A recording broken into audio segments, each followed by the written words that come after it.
اول حاجه طبعا كل حد من حضراتكم هيبقى عامل سيت اب لبرنامج الاكسل اللي عنده على الجهاز، علشان خاطر بعد كده هنيجي على اي مكان موجود عندنا في الجهاز نعرف بعد كده نوصل له بسهوله، ونخش في اي فولدر ونعمل رايت كليك.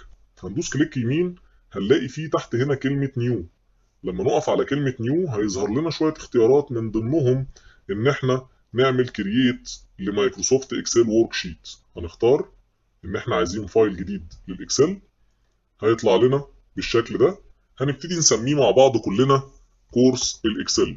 فهنكتب كده كورس الاكسل، وبعد كده ندوس انتر. كده بقى عندنا الفايل بتاع الاكسل اللي هنشتغل عليه مع بعض من النهارده لغايه نهايه الكورس. كل مره هنبتدي نبني على نفس الحاجه اللي احنا بنعملها مع بعض. فدلوقتي المفروض ان حضراتكم فتحتوا وعملتوا نفس الخطوات اللي انا عملتها بالظبط، وبقى كلنا عندنا نفس الايكون دي على الجهاز. هنبتدي نفتح ملف الاكسل مع بعض. اول ما هنفتح مع بعض البرنامج هنلاقي واجهه البرنامج بالشكل اللي احنا شايفينه قدامنا على الشاشه. هنقسم واجهه البرنامج لاكتر من جزء. اول حاجه الابر بار او البار اللي موجود في بدايه البرنامج من فوق خالص. تاني جزء معانا هيبقى الفانكشنز بار او الجزء المسؤول عن الوظائف اللي موجوده في الاكسل. تالت حاجه معانا هيبقى الفانكشن بار اللي هو موجود هنا ده. بعد كده الوركينج اريا او المكان اللي بنقدر نشتغل فيه في برنامج الاكسل، وهو المساحه اللي احنا بنحددها مع بعض دلوقتي. اخر حاجه خالص وهو البوتوم بار او البار اللي موجود في نهايه الشاشه، وهنعرف مع بعض وظائف كل حاجه منهم ايه بالظبط.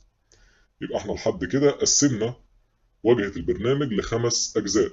ده اول جزء، تاني جزء، تالت جزء، وده الرابع، وده الخامس.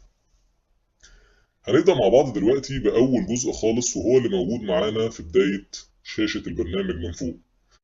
زي ما احنا شايفين مع بعض موجود الثلاث وظائف الرئيسية اللي بتبقى موجودة في أي ويندو بنفتحها على الكمبيوتر، وهم علامة الإكس اللي بنقدر منها نقفل البرنامج، وعلامة المربع اللي هي الماكسمايز اللي بنقدر نتحكم من خلالها في حجم واجهة البرنامج بالنسبة لمساحة الشاشة. واخر حاجه الشرطه الصغيره دي اللي هي بنعمل منها مينيمايز، او بنقدر ان احنا ننزل البرنامج في الستارت بار اللي بيبقى موجود في الويندوز من تحت خالص. في هنا اوبشن زياده وهو العلامه اللي احنا شايفينها هنا دي، ودي لو احنا دوسنا عليها كده هيبتدي يظهر معانا 3 اوبشن. الاوبشن اللي اوريدي بيبقى متفعل واللي احنا واقفين دلوقتي عليه على الشاشه، وهو اخر اوبشن اللي هو بيبقى عامل شو للتابس والكوماندز. يعني ايه الكلام ده؟ يعني زي ما احنا شايفين ان كل التقسيمه اللي احنا قلنا عليها على السكرين موجوده. طيب الاوبشن اللي قبليه ده لو احنا دوسنا عليه ايه اللي هيحصل؟ تعالوا نشوف مع بعض. هنلاقي ان الاوبشنز اللي احنا اتفقنا عليها اختفت. ما بقاش موجود الفانكشنز بار، ما بقاش موجود معانا. فمش هنقدر نستخدمه غير من خلال ان احنا ندوس على التاب مثلا بتاعه هوم يبتدي يظهر الوظائف بتاعتها، ندوس على انزرت يبتدي يظهر لنا الوظائف بتاعتها. انما لو عملنا ان احنا دوسنا كليك في اي حته في البرنامج هنلاقي الكلام ده اختفى تاني. فطبعا افضل حاجه الاوبشن الطبيعي اللي بيبقى نازل مع البرنامج ان احنا نخلينا في الشو تابس اند كوماندز. وبالنسبه لاول واحده دي مش هتخلي في اي حاجه ظاهره على الشاشه غير الوركينج اريا بس، ويبتدي حتى يشيل الابر بار اللي موجود فوق. فاحنا هنرجع للوضع الطبيعي بتاعنا، وهو ان احنا نبقى عاملين معانا اظهار لكل الوظائف اللي ممكن نستخدمها في البرنامج. كده نبقى خلصنا الجزء اليمين ده من اول بار معانا او اول قسم حددناه في واجهه البرنامج. بالنسبه للجزء اللي في النص ده هنلاقي مكتوب فيه كلمه كورس الاكسل، وده عنوان ملف الاكسل اللي احنا سميناه مع بعض قبل ما نفتح البرنامج. طب الجزء اللي على الشمال ده موجود فيه ايه؟ الجزء اللي على الشمال ده اسمه الكويك اكسس بار او الفاست اكسس بار، وده بيبقى موجود فيه شورت كاتس او اختصارات لاهم الوظائف اللي بنستخدمها بشكل دوري. فمثلا على سبيل المثال لو انا كل ما هكتب حاجه عايز اعمل سيف عشان خاطر لو المقاطع او الجهاز فصل او اي حاجه، فانا كل شويه هحتاج اعمل سيف. فهنا هنلاقي موجود معانا علامه السيف اللي انا واقف عليها دي بمجرد ما بندوس عليها كده انا كده عملت سيف لاي اكشن انا طبقته على ملف الاكسل. طب هل مفيش غير الثلاثه حاجات اللي احنا شايفينهم دول هم اللي موجودين؟ يعني هنا هنلاقي في حاجه اللي هي بتاعه السهم دي اللي هي بتاعه الاندو، ان انا ارجع ستيب باكورد او ارجع خطوه في حاجه انا نفذتها عايز ارجع فيها تاني. والسهم اللي جنبها ده بيبتدي لو انا رجعت وحابب اطلع خطوه لقدام اقدر ان هي من خلال السهم ده ادوس عليه يطلعني خطوه لقدام في حاجه انا كنت بنفذها على ملف الاكسل. طيب اقدر ازود وظائف او اشيل وظائف من اللي موجوده في الكويك اكسس بار؟ اقدر اعمل الكلام ده من خلال السهم الصغير اللي موجود هنا ده. لو انا دوست عليه كده هيظهر معايا وظائف كتير جدا، ممكن اختار منها اي حاجه انا محتاجها او اشيل حاجه من الحاجه اللي موجوده. يعني لو انا عملت كده مثلا هنلاقي ان السهم بتاع الاندو اختفى، ولو انا جيت علمت عليه تاني هيبتدي يظهر معايا هنا. لو انا فتحت وعايز اظهر اي حاجه من اللي هنا زي الكويك برنت مثلا هدوس، هيبتدي يظهر معايا حاجه هنا اسمها كويك برنت.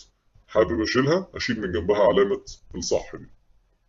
كده نبقى خلصنا مع بعض اول قسم او اول بار احنا حددناه مع بعض اللي هو الابر بار في واجهه البرنامج. هنخش مع بعض على تاني قسم وهي الفانكشنز بار. واتفقنا مع بعض في المقدمه ان احنا هنهتم النهارده بالهوم تاب اللي هي موجوده هنا دي، وهنشوف كل الوظائف اللي موجوده هنا دي نعرف نستغلها ازاي بشكل يكون مناسب واحنا شغالين على برنامج الاكسل.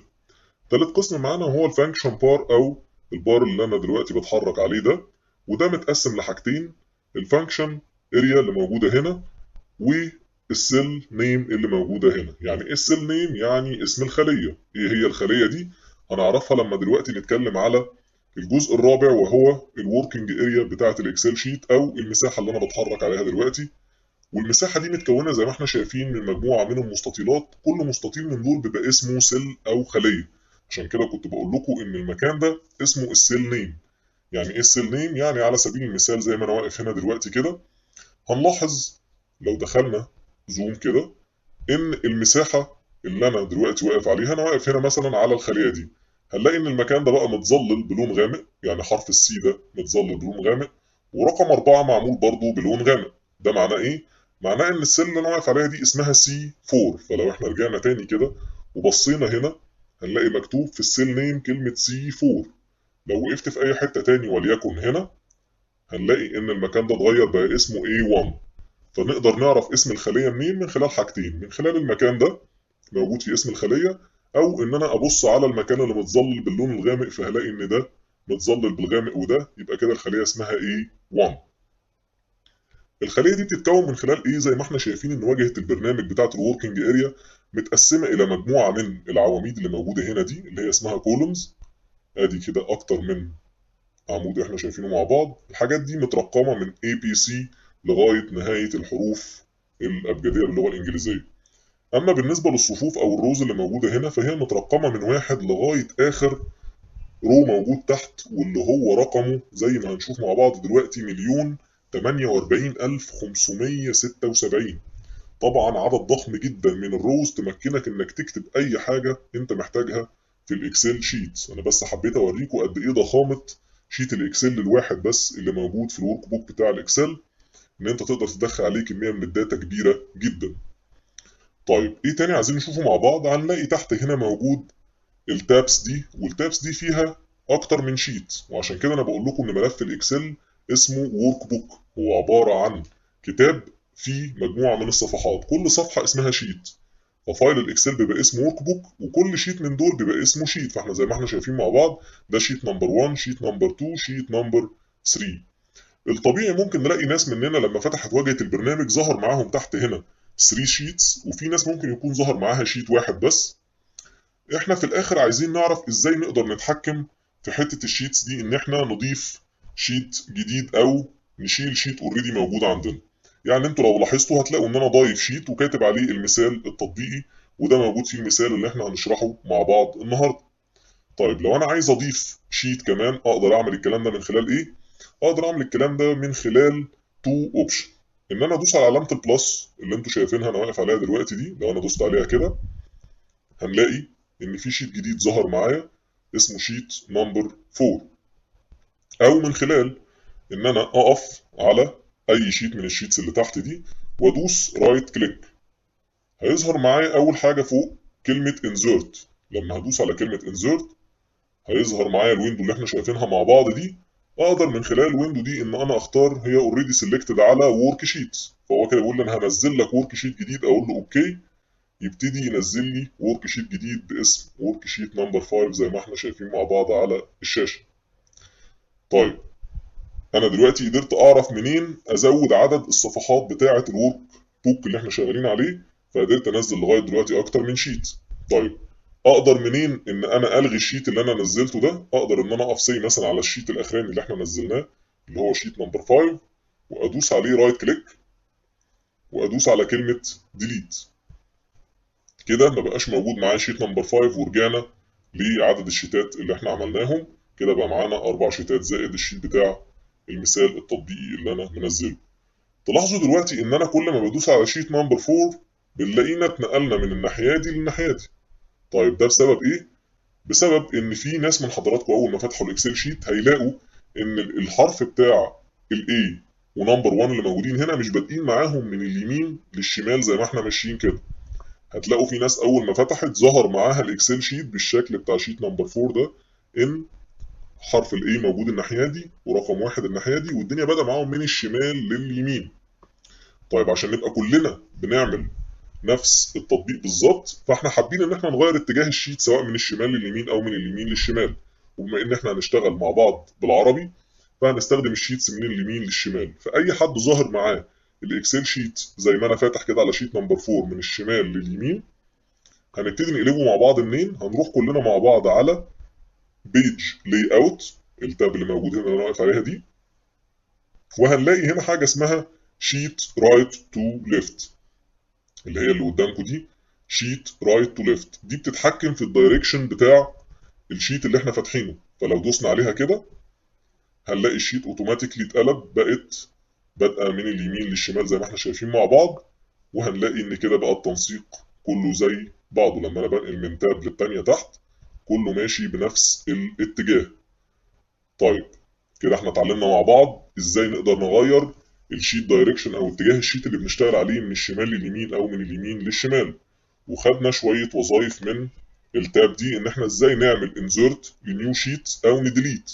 طب تالت حاجه معانا ازاي نعمل رينيم. يعني ايه رينيم؟ يعني نعيد تسميه الشيت. زي ما انتم شايفين انا هنا مسمي الشيت ده المثال التطبيقي. طيب انا هنا عندي شيت نمبر 1 ده حابب اسميه مثلا المرتبات. فاقدر اعمل الكلام ده ازاي؟ ان انا عملت رينيم واكتب كلمه المرتبات، كده انا غيرت الاسم بتاع الشيت. تاني مع بعض اهو، هقف سي مثلا على شيت نمبر 4 وهدوس رايت كليك او كليك يمين، هيظهر معايا المنيو دي. هبتدي من المنيو اختار كلمه رينيم، هدوس على رينيم هيبتدي يظلل لي كلمه شيت نمبر 4 بالشكل ده. اوتوماتيكلي على طول اروح على الكيبورد واكتب بايدي مثلا الموظفين. يبقى انا كده غيرت اسم الشيت. يبقى احنا كده اتعلمنا ازاي نعمل رينيم لاي شيت موجود تحت. طيب ايه تاني موجود في المنيو دي؟ حاجه اسمها موف اور كوبي. موف اور كوبي دي بنعمل منها ايه؟ نقدر ان احنا نحرك الشيت او ناخد منه نسخه اضافيه. بمعنى ايه؟ يعني احنا عندنا الترتيب تحت كده بقى: المرتبات، بعد كده الموظفين، بعد كده شيت نمبر 2 و3 والمثال التطبيقي. طب نفترض ان انا عايز اجيب المرتبات جنب المثال التطبيقي، مش عايزها تبقى موجوده في الاول كده.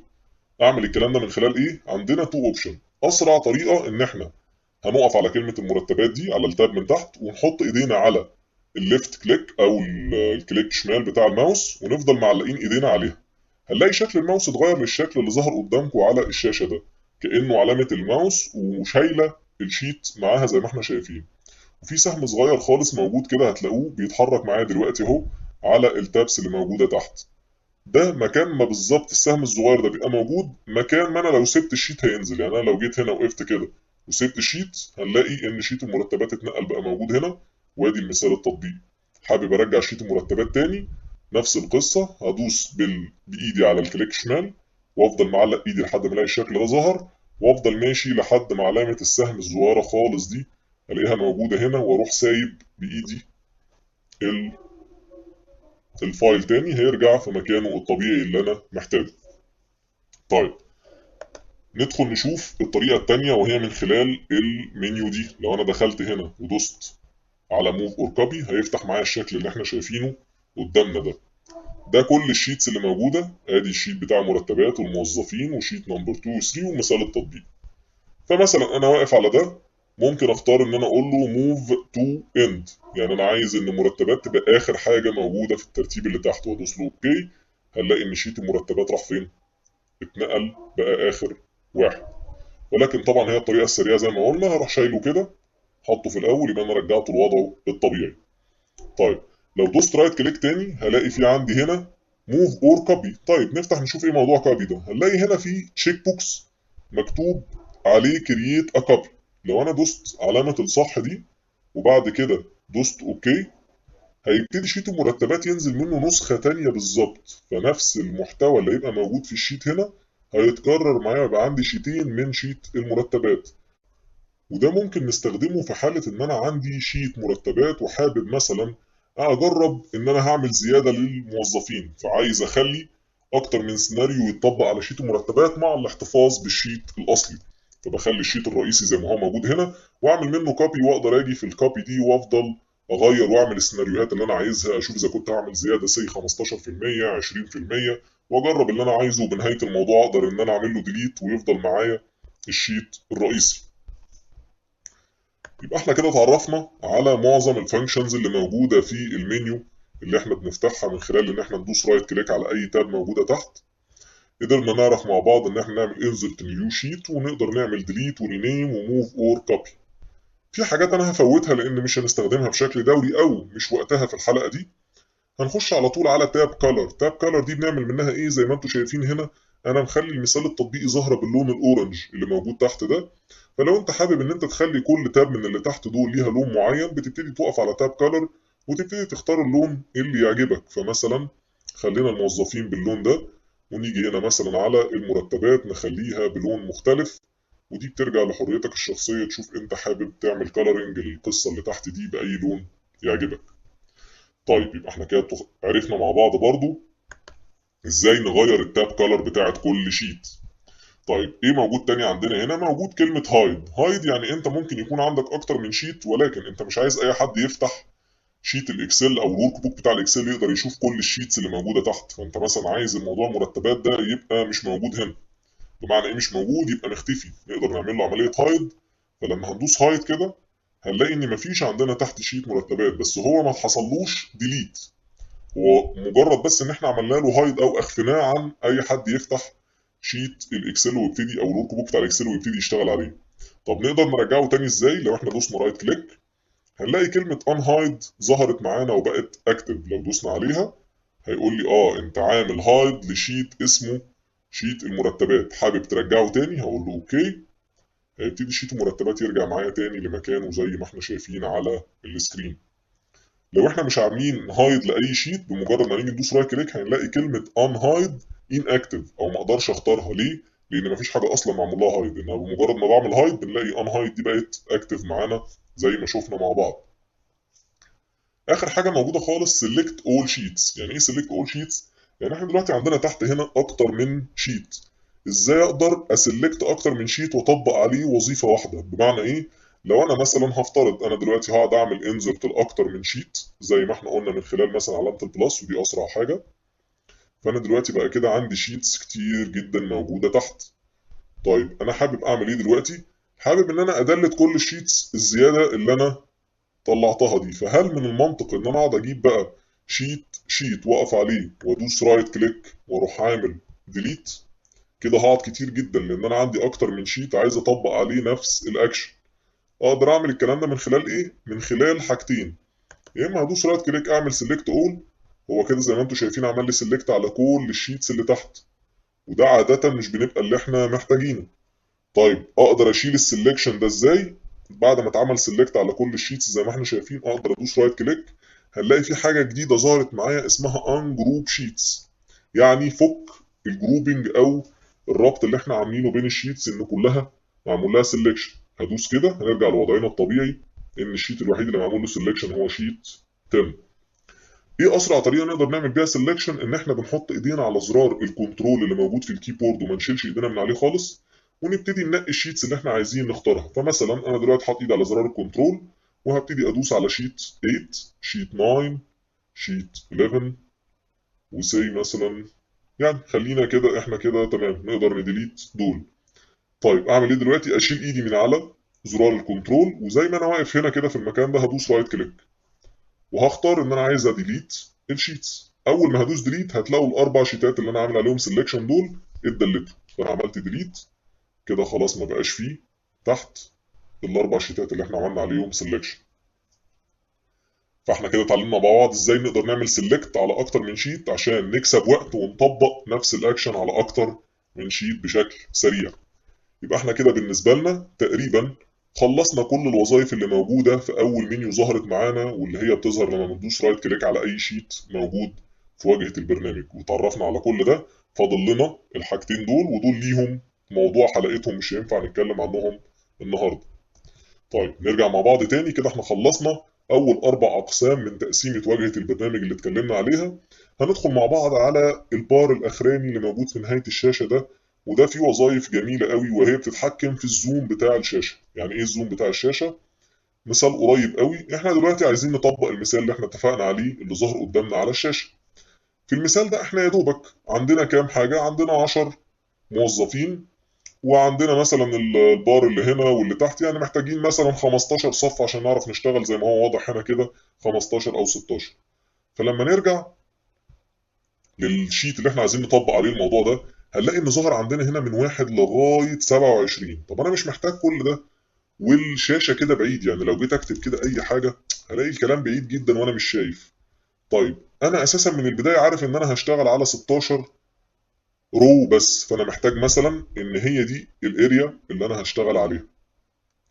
طيب انا بعمل سيلكت ازاي على الاريا دي؟ زي ما حصل قدامكم على الشاشه كده، انا بحط ايدي على الليفت كليك بتاع الماوس، الكليك شمال، وابتدي امشي بالماوس على المكان اللي انا عايز اظلله. فانا كده حاطط ايدي على الليفت كليك وعمال احدد المكان اللي هبدا اشتغل عليه على الشاشه. فانا مثلا هشتغل على الجزء ده واروح سايب كده، خلاص ده المكان اللي انا هشتغل عليه. طيب انا محتاج ان المكان ده يكون قريب من عينيا، ومش محتاج اشوف بقيه المنطقه اللي هنا دي خالص، ما انا مش هشتغل عليها. طب اعمل الكلام ده ازاي؟ اقدر اتحكم فيه من خلال الجزء اللي انتوا شايفينه تحت ده، البلس والماينس اللي موجودين في اخر الشاشه. كل ما هدوس على البلس هنلاقي الزوم عمال يزيد معايا، وتبقى الدنيا اوضح وانا شايف وانا شغال. وكده الارقام حتى اللي موجوده هنا دي بقت اوضح، وحرف الاي والبي، وبقيت عارف انا واقف فين، ولو كتبت حتى هلاقي ان الكتابه واضحه قدامي وشايف انا بكتب ايه. طيب لو دوست ماينس هيبتدي يرجع معايا الزوم تاني. طب هل في طريقه اسرع من كده؟ في طريقه اسرع من كده. زي ما احنا شايفين هنا، في دي النسبه المئويه بتاعه الزوم بتاع الشاشه. يعني هي دلوقتي 90%، لو انا دوست على البلس بقت 100%. لو انا دوست بايدي على ال 100% دي، فتح معايا المنيو اللي انتوا شايفينها قدامكم على الشاشه. المنيو دي بقدر من خلالها ان انا احدد نسبه الزوم، يعني اخليها 200% او 100 او 75 او اختار اي نسبه من دول. او الخاصيه الجميله قوي اللي هي فيت سيلكشن. يعني ايه فيت سيلكشن؟ يعني الحته اللي انا عامل عليها سيلكت هو هيخش زوم على قدها بالظبط. فلو انا دوست اوكي، هو كده لو انتوا لاحظتوا على الشاشه احنا كنا عاملين سيلكت على المنطقه دي، خلالك الشاشه على قد المنطقه دي بالظبط. فانت اهم حاجه احنا قلنا مع بعض ان احنا دلوقتي بنتعلم ازاي نجهز شيت الاكسل للشغل بتاعنا. فانا حددت من البدايه اني محتاج الاريا دي وعايز اشتغل والدنيا واضحه قدامي. هروح اعمل سيلكشن والشيت لسه فاضي، واروح جاي على النسبه المئويه دي ادوس عليها، يظهر معايا الزوم منيو، اختار منها فيت تو سيلكشن واروح دايس اوكي. يبقى انا بالنسبه لي واقف على الاريا اللي انا هشتغل عليها، والشيت يبقى واضح زي ما احنا شايفين مع بعض.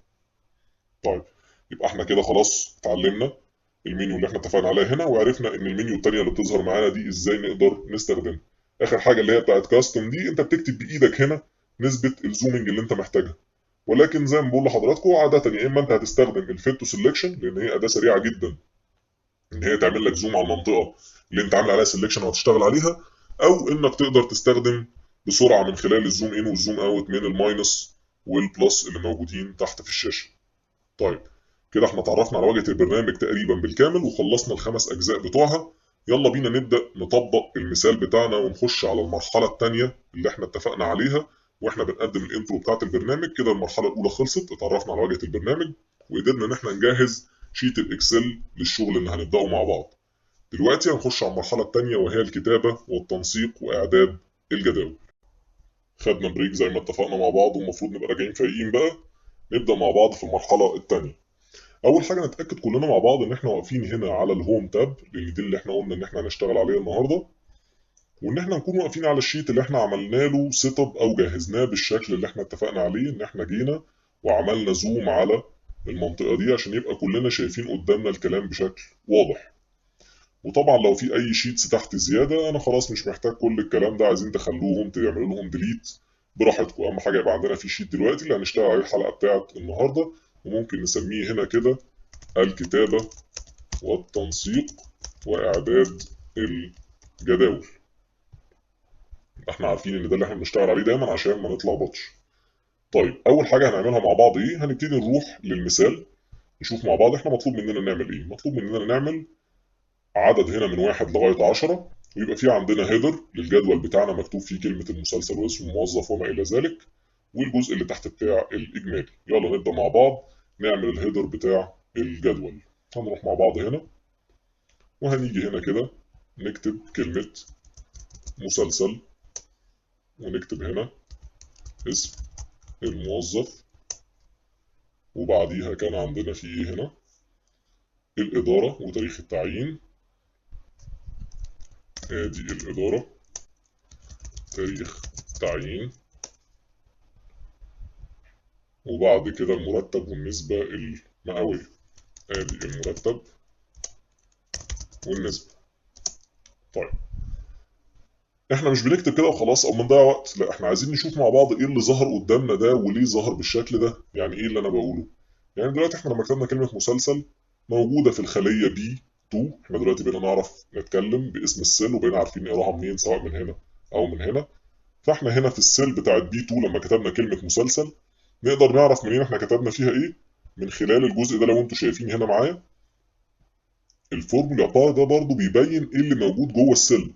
يعني لو انا واقف هنا هيطلع لي كلمة اسم الموظف، لو انا واقف هنا مثلا اهو ادي اسم الموظف. لو وقفت هنا هتلاقي المحتوى بتاع الحتة دي بيتغير، بيظهر لك ايه اللي موجود جوه الخلية. فعلى سبيل المثال وانا واقف هنا كلمة مسلسل موجودة هنا موجودة هنا. اسم الموظف لو انتوا شايفين في الخلية سي 2، لو احنا وقفنا هنا كده اسم الموظف تحس ان الكلمة مش كاملة، يعني كلمة الموظف مقطوعة كده تلاقيها داخلة في الخلية اللي بعديها. الكلام ده نقدر نحله ازاي؟ نقدر نحله من خلال ان احنا لو وقفنا هنا هنلاقي علامة الماوس اتغيرت. المفروض ان هي بتبقى ماشية معانا بالشكل اللي انتوا شايفينه ده. لما بنقف هنا بتبقى عاملة كده، لان انا لو دوست كده انا بعمل سيلكت للكولوم كله، انا مش عايز لا ده ولا عايز ده. انا عايزك تقف هنا بالظبط ما بين الخليه اللي فيها مشكله ان هي عامله اخفاء لبقيه الكلام اللي انا كاتبه وما بين الخليه اللي بعديها. يعني اقف هنا كده بالظبط ما بين السي والدي، هلاقي شكل الماوس بقى بالشكل اللي قدامنا على الشاشه، علامه الزائد اللي بالاسود دي، واروح دايس دبل كليك. اول ما دوست دبل كليك تلاقي ان الخليه هنا اللي حصل لها اتعمل لها اوتو فيت تو كونتنت. يعني ايه؟ يعني ابتدت تاخد المساحه اللي تكفي التكست اللي اتكتب فيها. طيب ممكن حد يقول لي طيب وانا ما عنديش اي طريقه تاني اخلي المساحه بتاعت الكلام تتعمل غير الطريقه دي؟ اقول له لا، انت عندك طريقه تاني. لو احنا رجعنا كده خلاص احنا كده رجعنا الموضوع ده لوضعه الطبيعي. ممكن تيجي انت تقف هنا كده واول ما يظهر معاك العلامه دي ما ندوس دبل كليك، تعلق ايدك على الكليك شمال وتبتدي تمشي بالماوس ناحيه الشمال. هتلاقي ان السلة عماله توسع معاك. اول ما هسيب ايه اللي حصل؟ ابتدينا نوسع مساحة الخلية بالشكل اللي احنا عايزينه. تبتدي تقف هنا تاني اول ما الشكل ده معاك كده وتدوس بايدك على الكليك شمال وما تسيبش ايدك من على الكليك شمال، وتبتدي ترجع بالماوس تاني لغاية المساحة اللي انت عايزها. عايز مثلا اقف هنا كده اسيب ايدي، رجعت زي ما هي تاني. يبقى انا عندي تو اوبشن، يا اما هدوس دبل كليك عشان اعمل اوتو فيت، او ان انا اتحكم بايدي في المساحة بتاعة الكولوم. ودول اسرع طريقتين. في طرق تانية بس مش عايز بصراحة ندخل فيها دلوقتي، اللي هي زي الكولوم ويتس. يعني انت هنا بيقول لك انت عايز العرض بتاع الكولوم يبقى قد ايه، فلو انت دوست هنا هتبتدي تكتب بايدك العرض بتاع مساحة الكولوم. بس ده يعني عادة مش هنستخدمه لان محدش فينا هيبقى عارف بالظبط المساحة قد ايه، ويعني ملهاش يعني بصراحة لازمة. اسرع حاجة ان احنا نشتغل زي ما عرفتكم دلوقتي. طيب هنفترض حاجة تاني. زي ما احنا قلنا احنا مش غرضنا ان احنا نعمل الجدول وخلاص، احنا كل ما هيوصل تطلع معانا حاجة نحاول نغطي كل تفاصيلها. هنفترض ان انا كاتب هنا مثلا على سبيل المثال في الخلية دي كلمة بسم الله الرحمن الرحيم.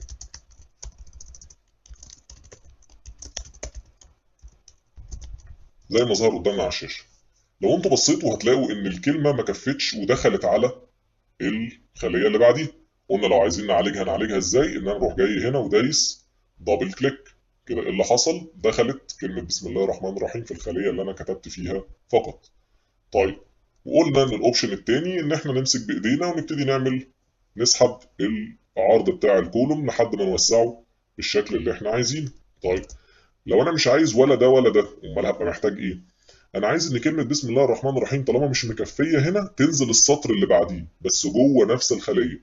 يعني من الاخر انا مش عايز ان العرض بتاع الكولوم ده هو اللي يوسع، لا انا عايز ان الطول بتاع الخليه هو اللي يبقى اكبر من كده عشان خاطر يكفي الكلام اللي مكتوب جوه الخليه. يعني هاجي هنا زي ما عملت فوق، شايفين معايا كده، ادي شكل السهم ابتدى يتحول للعلامه اللي بالاسود. هبتدي ادوس بايدي على الكليك شمال وانزل لتحت. انا كده بعمل ايه؟ بكبر الطول بتاع الخليه. ولكن زي ما لاحظنا الكلام فضل برضه مكمل زي ما هو. طب انا لو عايز الكلام بقى، ما كده مساحه الخليه بقت تكفي ان انا اكتب مثلا بسم الله وتحتها كلمه الرحمن الرحيم. طب اعمل الكلام ده ازاي؟ من خلال اول اداه نتعرف عليها في الهوم ايكون اللي احنا اتفقنا ان احنا هنغطي كل الفانكشنز اللي فيها، وهي كلمه راب تكست اللي ظاهره قدامنا دلوقتي. راب تكست دي لما بندوس عليها ايه اللي بيحصل؟ لو انا دوست دلوقتي كده، ايه اللي حصل؟ حصل اللي احنا اتفقنا عليه، ان الكلام ما بقاش ماشي في سطر واحد، الكلام بقى ماشي لحد ما يخلص مع مساحة الخلية ويرجع يكمل تحت. فلو انا جيت هنا قمت مكمل مثلا، كتبت اي حاجة مثلا، ابتدى يعمل ايه؟ ينزل لتحت، شايفين؟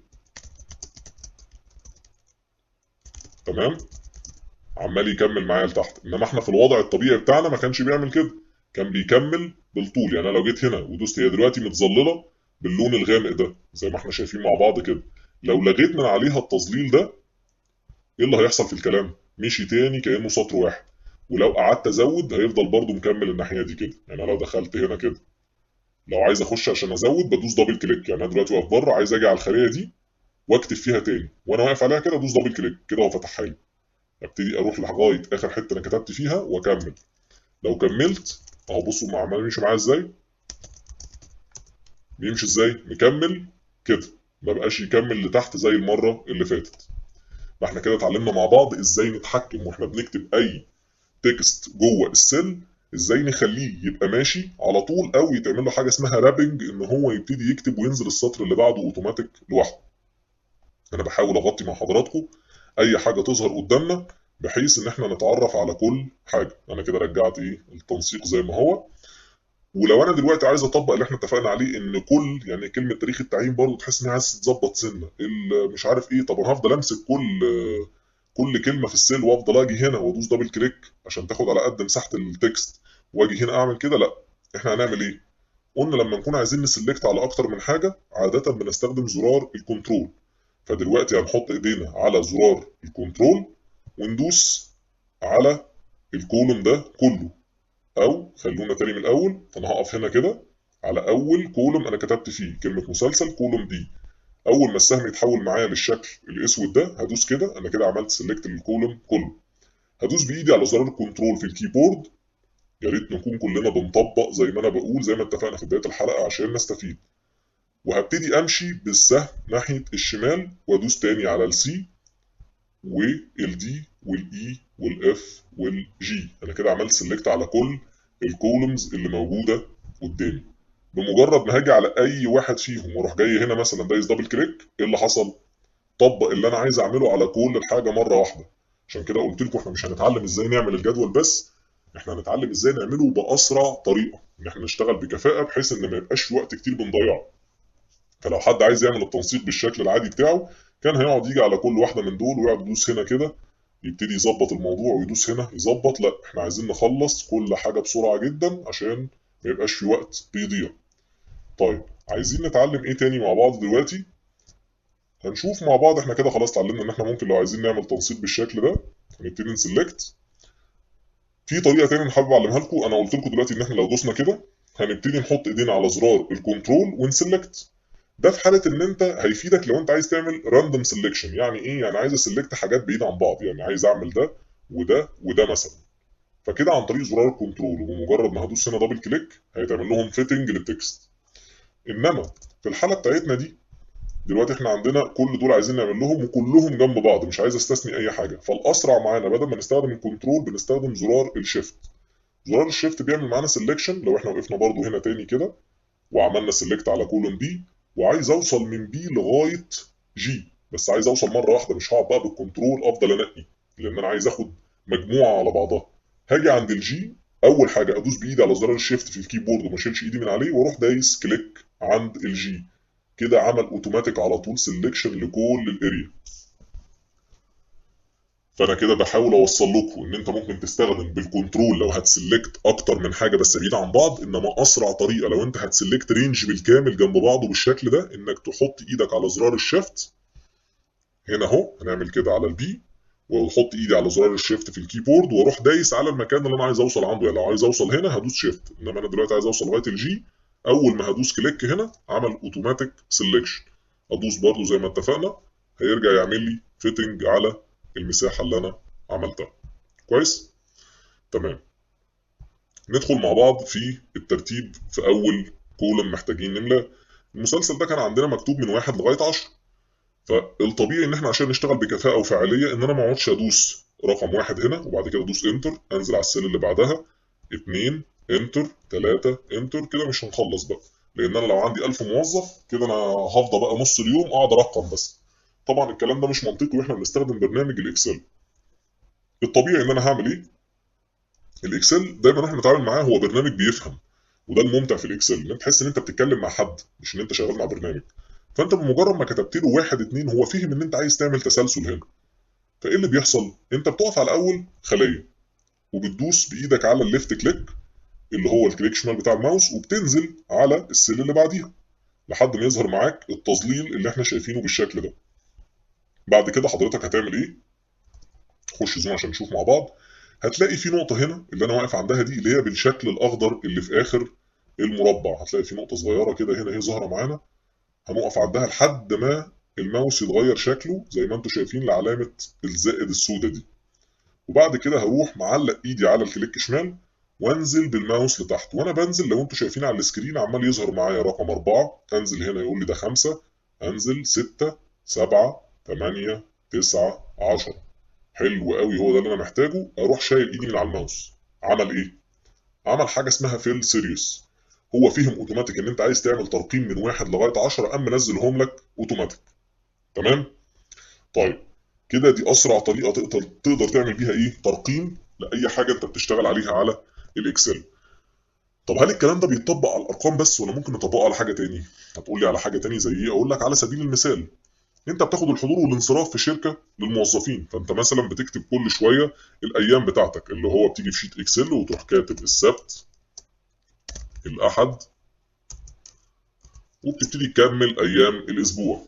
هل طبيعي انك كل مره تقعد تكتب ايام الاسبوع ورا بعض؟ طبعا ده مش طبيعي. فلو انت عملت نفس القصه ووقفت هنا ودوست بايدك على الكليك شمال ونزلت على الخليه اللي بعديها وجيت هنا لحد ما علامه الزائد اللي بالاسود تظهر وابتديت تحط ايدك على الكليك شمال تاني وتنزل بالسهم لتحت وابتديت تبص ايه اللي بيظهر معاك، هتلاقي يوم الاثنين الثلاث الاربع الخميس الجمعه.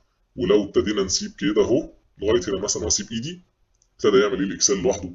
يعمل لك فيل سيريوس للايام اللي انت حابب تكتبها.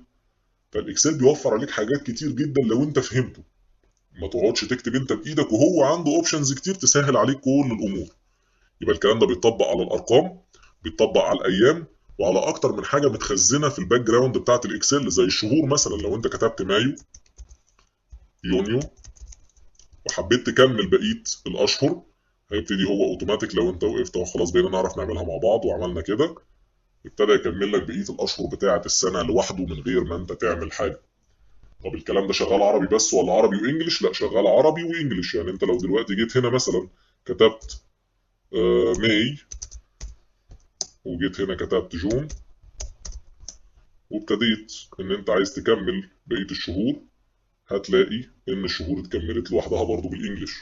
تمام؟ فدي حاجه انا حبيت اعرفها لكم واحنا بنبني مع بعض الجداول عشان نقدر ازاي نعمل اي جدول بسرعه من غير ما نعطل ونقعد نكرر حاجات ملهاش لازمه واحنا شغالين. نمسح الكلام ده ونرجع لموضوعنا اللي احنا شغالين عليه. كده بقينا نعرف نعمل اوتو فيت وبقينا نعمل فيل سيريس للارقام بشكل سريع. هنبتدي نكتب اسماء الموظفين اللي موجوده معانا. طيب فاحنا على سبيل المثال كنا كاتبين، كنت جايب لكم شويه ناس كده من اللي انتم بتحبوهم عشان ما حدش يزهق وهو بيكتبهم. فكنت جايب لكم تقريبا هنا كان حسن شحاته، وكنا جايبين معانا عماد متعب، وعمرو زكي. وكنا جايبين مين تاني؟ تعالوا نشوف مع بعض الناس اللي احنا بنحبها دي. وحسني عبد ربه ومحمد صلاح ورمضان صبحي. ادي حسني عبد ربه ومحمد صلاح وادي رمضان صبحي. طيب عايزين بقى هنا ما نقعدش نكتب وخلاص. لو انا دلوقتي عندي الاسماء بتاعه الموظفين موجوده في شيت وانا محتاج اخدها اشتغل عليها في شيت تاني، هل افضل اعمل زي ما انا بعمل دلوقتي؟ اقعد اروح هنا واشوف انا عايز اكتب مين واروح هنا وارجع اكتبهم تاني بايدي؟ ما انا كده بضيع وقت. طب الاسهل ايه؟ ان انا هروح هنا وعايز اخد الاسماء دي كلها، فهروح واقف على اول واحد ده واعلق ايدي على الكليك شمال وانزل اعمل سيلكشن على الناس اللي انا عايز اخدها. فانا كده عايز اخد كل دول. كويس. بعد كده اعمل ايه؟ اروح دايس كنترول سي من الكيبورد. تمام، كنترول سي، وده الابريفيشن او الشورت كات اللي المفروض نشتغل بيه عشان نشتغل بسرعه. وفي حلقه طبعا قلنا هنتكلم فيها عن كل الشورت كاتس، بس انا لو جات فرصه في اي حلقه ان اقول لكم على حاجه هنقولها، وفي الاخر خالص نجمع الكلام ده كله في الحلقه الاخيره. طيب اعمل كنترول سي. ممكن اعمل حاجه تاني، ممكن نروح نتعرف على وظيفه تانيه من الهوم اللي هي موجوده هنا بتاعه كوبي. لو احنا هنا جينا دوسنا على كوبي دي كده احنا خدنا نسخه من المنطقه اللي احنا كنا عاملين لها تحديد. طيب ناخد النسخه دي ونروح الناحيه دي ونعمل نفس التحديد على المكان اللي احنا عايزين نعمل فيه البيست او ان احنا ننزل الداتا اللي احنا خدناها. واروح رايح هنا هلاقي عندي كلمه بيست. يبقى احنا كده عرفنا ان كوبي دي بناخد بيها نسخه، وبيست دي بنقدر نيجي هنا نعمل عمليه لصق او ان احنا نحط الداتا اللي احنا خدناها من الشيت التاني. فهنفتح هنا كده هلاقي فيه كميه اوبشنز كتير جدا اللي انا محتاج استخدمه دلوقتي وهنتعرف عليها مع بعض. هنمشي واحده واحده هتشوف الشكل عامل ازاي. لو انا رميت كده هو خد، ده اول اوبشن في البيست، خد الداتا اللي موجوده هناك بنفس الفورمات بتاعها، يعني خدها بالشكل باللون بتاع الخليه بكل حاجه. هل انا محتاج اخدها كده؟ دي بترجع لحضرتك ورغبتك. هنا بيقول لك انا هاخد الفورمولا بس. الفورمولا دي احنا لسه هنخش مع بعض في موضوع الايكويشنز والمعادلات، ولكن لو في معادلات موجوده في شيت انت تقدر تاخدها كوبي بيست وتحطها في شيت تاني. هنا هو بيقول لك هاخد الفورمولا والنمبر فورماتنج، يعني لو انت عامل فورمات للنمبر بشكل معين دي هتبقى في الارقام، والمعادلات هيقدر ياخدهم معاك. اللي بعدها بيقول لك كيب سورس فورماتنج، فهيبتدي ياخد الحاجه بالسورس بتاعها الفورماتنج اللي انت عامله. هنا بيبتدي ياخد الحاجه من غير بوردر، يعني هو خد زي ما انتم شايفين الداتا بس البوردر بتاع الخليه ما خدوش، وهنعرف مع بعض ايه البوردر ده اللي هو التحديد بتاع الخليه. هنا بيتكلم على كيب سورس كولوم ويتس، هيبتدي ياخد الخليه زي ما انتم شايفين كده هيعمل بيست ولكن بنفس عرض الخليه اللي موجود في الشيت الاصلي اللي احنا خدنا منه كوبي من الداتا. اخر حاجه خالص الترانسبوز، زي ما انتم شايفين كده ابتدى يرمي الحاجه بالشكل الغريب اللي احنا شايفينه قدامنا ده، وهو ان هو يكرر كل واحد فيهم في العشر، يعني العشر خلايا اللي احنا عايزين نعمل فيهم بيست. فيبتدي يحط لك زي ما انت شايف كده، حط لك حسن شحاته في الاول كله، بعديه عماد متعب، بعديه عمرو زكي في كل الخلايا. فدي طبعا يعني احنا مش محتاجينها في الحاله بتاعتنا دلوقتي. طيب اللي احنا محتاجينه ايه؟ في تحت هنا تاني لو انتوا خدتوا بالكم معايا في حاجه اسمها فاليوز اونلي اللي احنا واقفين عليها دلوقتي. دي بيبتدي يحط لك الفاليوز بس او القيم اللي احنا خدناها كوبي، وده اللي احنا محتاجينه معانا دلوقتي عشان نبتدي نشتغل عليها احنا بنفسنا. اللي بعديها بيقول لك الفاليوز والنمبر فورماتنج زي اللي فوق برضو، وهنا فاليوز وسورس فورماتنج برضو زي اللي فوق. المهم اللي احنا محتاجينه دلوقتي معانا، انا بس بحاول اعرفكم ان في اكتر من طريقه ان انت تعمل بيست، ولسه في بيست سبيشال، فالكلام ده كله انت هتقدر تستخدمه براحتك بعد كده.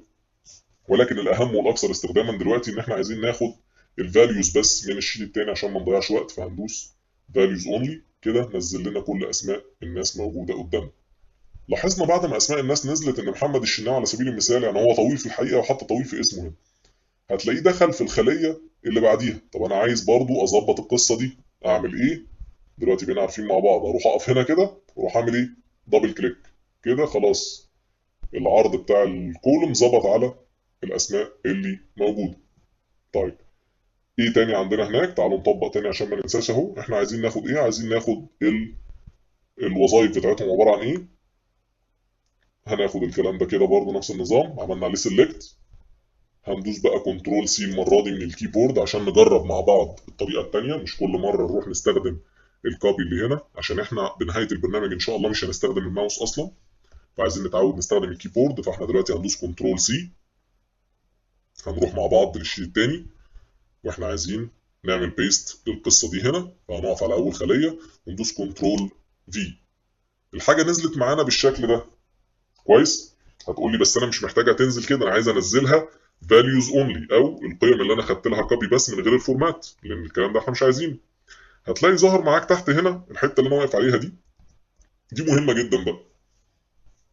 كاتب لك كلمه كنترول ان انت تتحكم في الحاجه اللي انت خدتها، وجنبها سهم صغير. هنفتح السهم الصغير ده، هيبتدي يظهر معانا نفس المنيو اللي لسه كنا بنتفرج عليها فوق لما كنا واقفين عند البيست. مش احنا كنا واقفين هنا دلوقتي عند البيست دي، فتحت لنا نفس الايه المنيو دي، فدلوقتي هي موجوده قدامنا.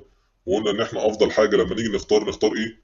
نختار values only دلوقتي، لان احنا عايزين نطبق بنفسنا شكل الجدول، ما ناخدوش زي ما هو يبقى احنا ما عملناش حاجه. هندوس values only. ايه اللي حصل؟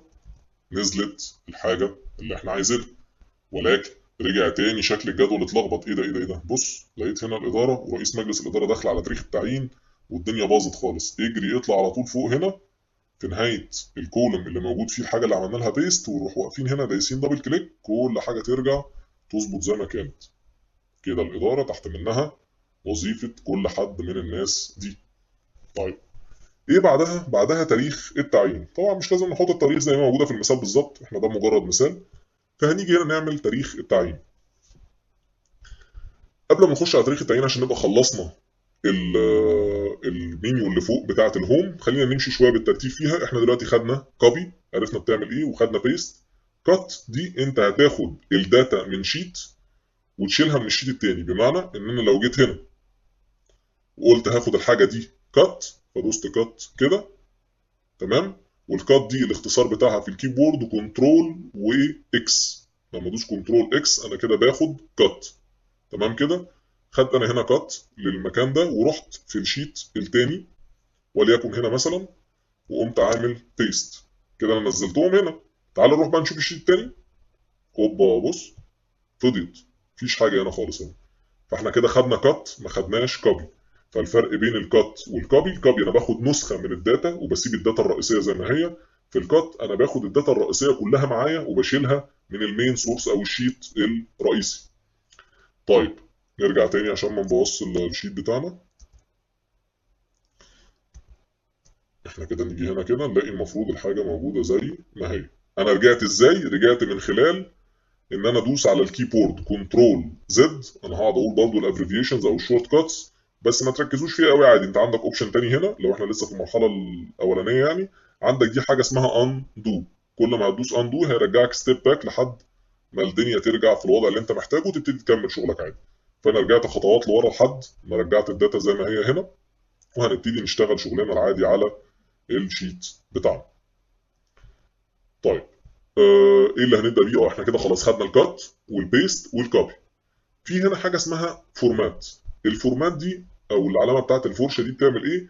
بتاخد نسخه من اي حاجه انت عاملها وتكررها لك بالظبط في الحاجه الثانيه. يعني على سبيل المثال لو انا جيت هنا كده وعاجبني الفورمات قوي بتاع السيل دي، فهاجي هنا على سبيل المثال، خلينا الاول هنا نكتب اي تاريخ في الحته بتاعت تاريخ التعيين، وليكن 14/5/2020 مثلا. ولكن الشكل ده مش عاجبني، انا عايز نفس الشكل اللي موجود هنا بالظبط، باللون بتاعه وبالفورمات الجميل ده بالقصه دي. اروح جاي واقف على السل اللي عجباني اللي هي دي مثلا، واروح رايح دايس على علامه الفورمات بينتر او علامه الفرشه اللي هنا. كده هي خلاص هتلاقي حتى الايه يعني اتعمل عليها تظليل، وشكل السهم لو انتم شايفين دلوقتي زي ما انا واقف كده في علامه الفرشه اللي ظاهره معايا دي. هروح رايح على المكان اللي انا عايز اطبق عليه الكلام ده، وليكن اهو بصوا الفرشه ماشيه معايا اهي، واجي هنا كده عند السيل دي واروح دايس عليها. ايه اللي حصل؟ خد نفس الفورمات اللي في السيل اللي عجباني وقام مطبقها لي على دي. فدي وظيفه الفورمات بينتر، ان انت تاخد اي تنسيق او شكل من حاجه عجباك وتطبقه على حاجه تانية. كويس؟ تمام. يبقى احنا كده خلصنا اول مربع من الوظائف في شاشه الهوم. تاني مربع جنبه ده هنبتدي نشتغل عليه دلوقتي سريعا ونعرف ده بيعمل ايه. نرجع بس ستيب باك عشان يبقى عايزين الشيت مش عليه اي فورمات خالص. نرجع ستيب باك زي ما قلنا من الاندو اللي هنا دي او كنترول زد. دلوقتي الشكل اللي احنا كتبنا بيه ده دلوقتي مثلا كلمه الفونت اللي احنا شغالين بيه هنا ده، اللي احنا كتبنا بيه كل الكلام ده، انا دلوقتي بعمل سيلكت. احنا عارفين بنعمل سيلكت ازاي، بندوس على الليفت كليك ونعلق ايدينا ونبتدي ننزل على المنطقه كلها اللي احنا عايزين نعمل لها تحديد، فاحنا حددنا